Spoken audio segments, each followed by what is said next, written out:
If you're enjoying this story of resilience and second chances, don't forget to subscribe to the channel for more heartfelt narratives that remind us it's never too late for happiness.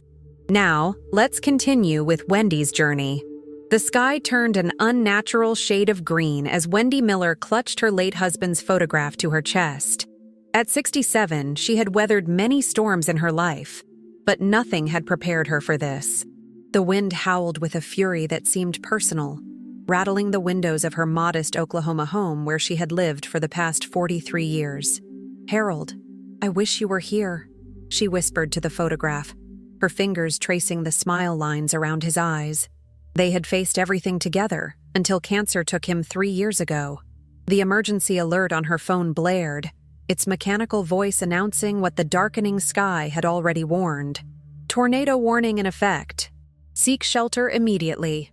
With practiced movements, Wendy gathered her emergency bag, medications, important documents, a change of clothes, and Harold's watch. Just as she reached for her cat Milo's carrier, the windows imploded.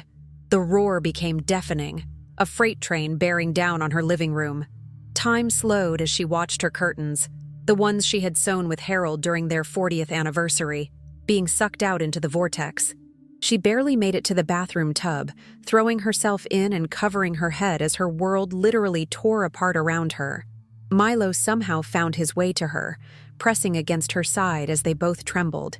The sound was beyond description, glass shattering, wood splintering, and beneath it all, the hungry howl of wind that wanted everything. When silence finally fell, Wendy lifted her head cautiously. Where her ceiling should have been, she saw only open sky, now eerily calm and scattered with stars. The bathroom remained partially intact, but beyond its broken walls lay unrecognizable devastation. Her home, the place where she had raised her son Marcus, celebrated holidays, mourned her husband, was gone. In the strange calm that followed destruction, Wendy sat in her bathtub island, Milo purring nervously beside her, and felt the weight of starting over at 67 pressed down upon her shoulders. Dawn revealed the full extent of the disaster. What had once been a neighborhood of neat houses with trimmed lawns now resembled a war zone. Wendy stood in what had been her front yard, clutching Milo's carrier, her emergency bag slung over her shoulder. Around her, emergency workers and shell-shocked neighbors picked through debris. "Wendy! Thank goodness!" Mrs. Patterson, her neighbor of 20 years, embraced her tightly. The older woman's house at the end of the street had been spared the worst of the tornado's path. "You're staying with me until you figure things out. No arguments." Wendy accepted the temporary shelter gratefully, but her mind raced with the harsh realities ahead. Insurance would help eventually, but the immediate future loomed like a dark cloud. Her modest savings wouldn't rebuild a life. 3 days later, sitting at Mrs. Patterson's kitchen table with forms spread before her, Wendy made the call she had been dreading. "Marcus, it's Mom. Mom, I saw the news. Are you okay?" Her son's voice carried genuine concern that warmed her heart. "I'm alive, which is what matters," she said, trying to sound stronger than she felt. "But the house is gone, sweetheart. Everything. I need some help." The pause on the line stretched too long. "What kind of help?" Marcus finally asked, his tone shifting slightly. "I was hoping I could stay with you and Sophia for a little while, just until the insurance comes through and I can find a small apartment." Another pause, longer this time. "Mom, that's complicated. Sophia and I are at a crucial point in our relationship. We've been talking about starting a family, and we've just gotten the apartment to ourselves." Wendy closed her eyes against the unexpected pain. "I understand. I wouldn't be in the way, Marcus. I could help with cooking, maybe even with a baby when it comes." "That's not it, Mom." His voice hardened slightly. "We need our privacy. This is an important time for us." The conversation continued with platitudes and promises to figure something out, but the message was clear. Her only child, the regional insurance manager who lived in a spacious Tulsa apartment, had no room for his homeless mother. That night, as she lay on Mrs. Patterson's fold-out couch, Wendy faced the bitter truth. She was alone. Tomorrow, she would need to call the disaster relief services. Perhaps they could place her in temporary housing. But even as she planned these practical steps, tears slipped silently onto her borrowed pillow. "Wendy, you can't live in my car indefinitely," Mrs. Patterson said firmly 1 week later, setting down a cup of tea in front of her friend. Despite Mrs. Patterson's generosity in lending her the old Buick, sleeping in a vehicle at 67 had taken its toll on Wendy's body and spirit. The shelter had been full, and the waiting list for emergency housing stretched long with so many displaced by the tornado. "I know," Wendy sighed, warming her hands on the teacup. "The insurance adjuster says it could be weeks before I see any money." Mrs. Patterson studied her for a long moment. "What about other family? Friends?" "There's no one else." Wendy's siblings had scattered across the country, now too elderly themselves to offer much help. "No one?" Mrs. Patterson raised an eyebrow. "What about that box of letters I helped you salvage? The ones you keep reading at night?" Heat rose to Wendy's cheeks. The water-stained shoebox contained decades-old letters from James Harrington, her high school sweetheart. They had planned a future together until life pulled them in different directions. She stayed in Oklahoma while he left for college in California. They had exchanged letters for a year before the correspondence naturally faded as they built separate lives. "That was 50 years ago, Elaine," Wendy said quietly. "And yet you kept his letters all this time." Mrs. Patterson pushed a laptop toward her. "I looked him up. James Harrington is now a successful real estate developer in Dallas. Never married, according to this Charity Gala article from last month." Wendy's heart performed an unexpected flutter. "I couldn't possibly—" "What's the worst that could happen? He says no? You're already sleeping in a car, dear." That evening, sitting in the borrowed Buick with Milo curled beside her, Wendy stared at her phone. She had found James's business contact information online, her fingers hovering over the number for nearly an hour before courage finally outweighed pride. The phone rang 3 times before a deep voice answered.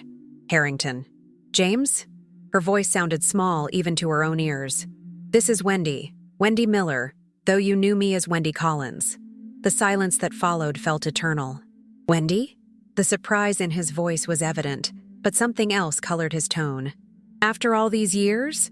I'm sorry to call out of the blue like this," she began, words tumbling out as she explained her situation, each sentence feeling more pathetic than the last. "Where are you right now?" he interrupted, his voice suddenly urgent. "In Meadowbrook, Oklahoma, or what's left of it," she added with a weak attempt at humor. "Give me your exact location," he said firmly. "I'm sending my driver to get you." "Your driver?" "James, I can't ask you to." "You didn't ask, Wendy. I'm offering." His tone softened. "Please, let me help." 24 hours later, a sleek black car pulled up alongside Mrs. Patterson's Buick. The driver, a kind-faced man named Robert, helped load Wendy's meager salvaged possessions and Milo's carrier. As they pulled away, Wendy watched her decimated neighborhood recede in the rear window, uncertainty and a strange flutter of hope battling in her chest. The sprawling mansion in Dallas's most exclusive neighborhood seemed like something from another world. As Robert helped Wendy from the car, she clutched Milo's carrier tighter, suddenly painfully aware of her disaster relief center clothes and practical shoes. The massive double doors opened before she reached them, and there stood James Harrington. At 68, he carried himself with the confidence of success, his silver hair neatly styled, his tall frame still fit. But it was his eyes, the same warm brown she remembered, that made her heart skip. "Wendy," he said simply, crossing the distance between them in long strides. Before she could formulate a proper greeting, she found herself enveloped in a gentle embrace that felt strangely like coming home. "I'm sorry to impose," she began when he finally released her. "Stop that right now," he said firmly. "I'm glad to have you here." The guest suite he showed her to was larger than her entire former house, with a sitting room, bedroom, and luxurious bathroom. When she commented on its grandeur, James merely shrugged. "Too much house for one person," he admitted. "I always meant to downsize after retirement, but work never quite lets go." Over dinner that evening, prepared by his housekeeper Maria, who had also set up a comfortable bed for Milo, James listened intently as Wendy filled in the decades between them. Her marriage to Harold, her career as a school librarian, raising Marcus. She spoke of the tornado with surprising composure, but when she mentioned Marcus's rejection, her voice faltered. He said they needed their privacy, she explained, studying her water glass. I understand, really. Young couples need their space. James's expression darkened. He's what, 40? Hardly a youngster figuring things out. 39, she corrected automatically. He's doing well in his career. Regional manager already. And yet his mother is homeless. The bluntness of his observation made her wince. Later, as she settled into the cloud-like bed that felt almost sinfully comfortable after nights in the car, Wendy found herself wondering about the strange turns of fate that had brought her here. Outside her window, the Dallas skyline glittered like stars brought down to earth, so different from her quiet Oklahoma neighborhood. As days turned into weeks, a routine emerged. Morning coffee with James on the terrace, overlooking gardens tended by a team of landscapers. Afternoons spent dealing with insurance paperwork, with James offering surprisingly knowledgeable advice. Evenings of shared meals and conversations that flowed as easily as if the 50-year gap had never existed. You never married? She asked one evening as they sat in his study, the soft jazz he loved playing in the background. James swirled his brandy thoughtfully. Came close twice. Something always felt missing. His eyes met hers briefly before returning to his glass. What about you? After Harold passed, was there anyone? At my age? She laughed. Harold was my life for 41 years. 67 isn't ancient, Wendy, he said quietly. Life can still surprise you. 3 months after the tornado, Wendy's phone rang with a familiar tone. Marcus. His calls had become increasingly frequent since learning of her new living arrangement. Mom! Great news! His voice carried an enthusiasm she hadn't heard in years. Sophia and I would love to have you visit next weekend. We've been thinking, maybe we were too hasty before. Our spare room is small, but if you're still looking for a place... The sudden change of heart might have warmed her once. Now, Wendy recognized it for what it was, especially after he casually mentioned, by the way, has your insurance settlement come through yet? That policy must be worth what, $90,000? Later, she recounted the conversation to James as they walked through his garden, the Texas summer heat softened by a gentle breeze. What will you do? He asked, his hand occasionally brushing hers as they walked. Visit, I suppose. He is my son. She sighed, though I'm not moving in. I've found an apartment here in Dallas that I can afford once the settlement comes. James stopped walking, turning to face her directly. Do you want to leave? The question hung between them, weighted with meaning. Over these months, something had blossomed between them. A rekindling of old feelings and the development of new ones, based on who they had become in the intervening years.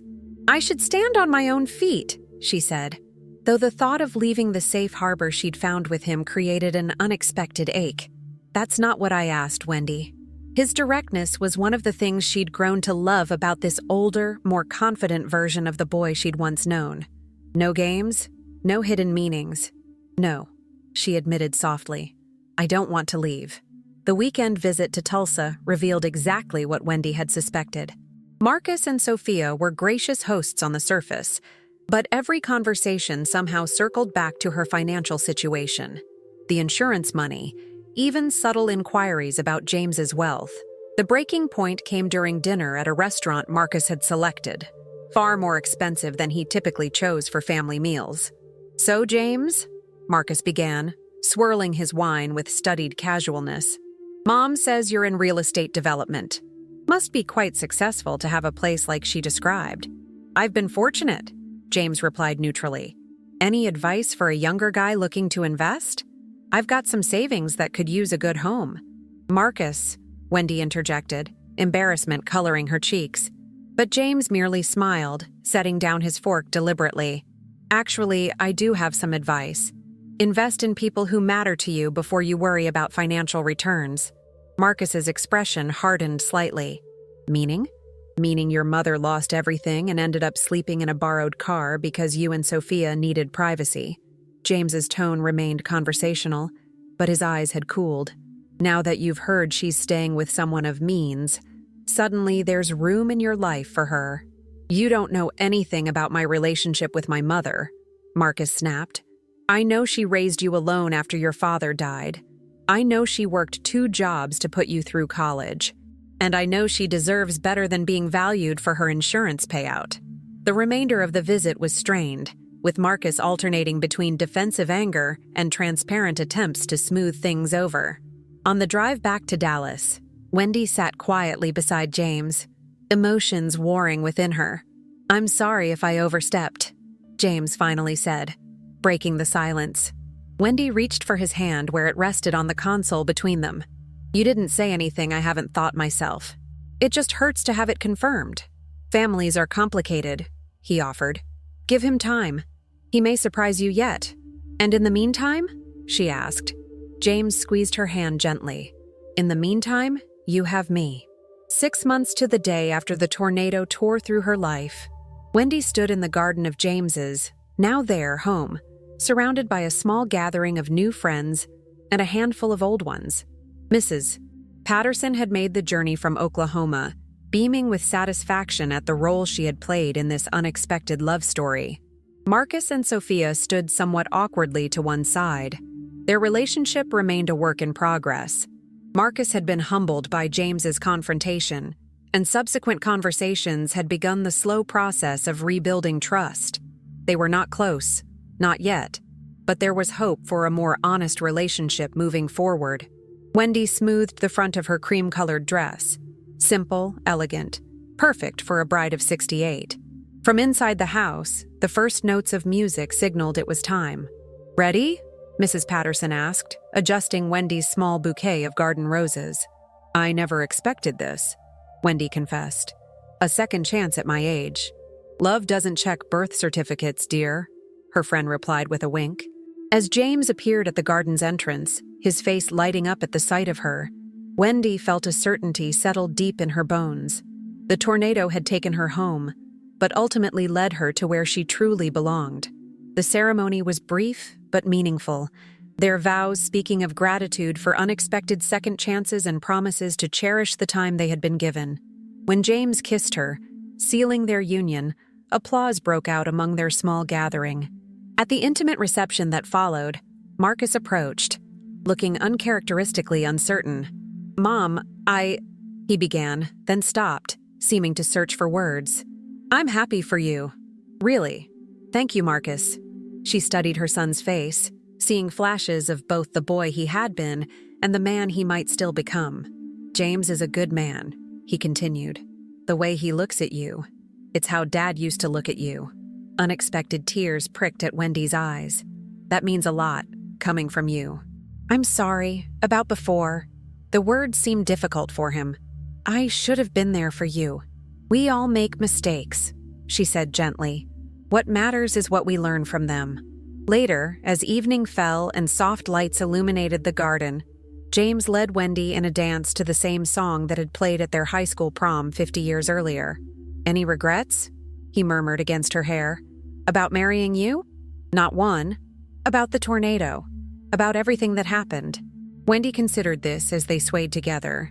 It's strange to be grateful for a disaster, she said finally.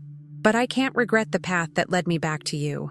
Over James's shoulder, she caught sight of Milo, now completely at home in this new life, watching them from his perch on a garden wall. Beyond him, the first stars of evening appeared in the Texas sky. At 68, Wendy Miller, now Harrington, had learned that life's storms, both literal and figurative, could destroy what you had while simultaneously clearing the path to what you needed. Sometimes, starting over wasn't an ending, but a beginning disguised as catastrophe. If this story touched your heart, please subscribe to the channel for more narratives about unexpected second chances and the beauty of life's surprising turns. Leave a like if you believe love can find us at any age, and comment with your own stories of resilience and renewal. Your support helps us continue sharing these meaningful stories.